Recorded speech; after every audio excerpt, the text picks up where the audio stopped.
अस्सलामुअलैकुम वरहमतुल्लाहि वबरकातुहू। आज आप तमाम लोगों को बहुत बहुत हम खुशामदीद कहते हैं। ये हमारा खेत है। देखिए, एक धान पहले इस शक्ल में होता है, फिर उसके बाद हरा भरा दरख्त निकलता है। निकलने के बाद फिर वो धान इस शक्ल में हो जाता है। उसके बाद देखिए, उसको काट के ज़मीन पे गिरा दिया जाता है।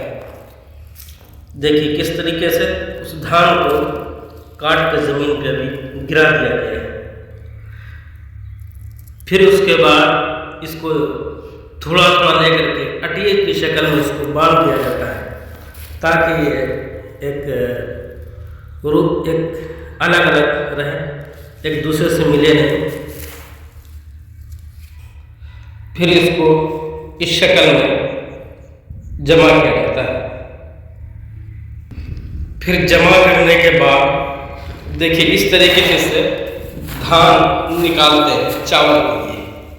देखिए कितने मराहिल से गुजरने के बाद ये चावल बनता है।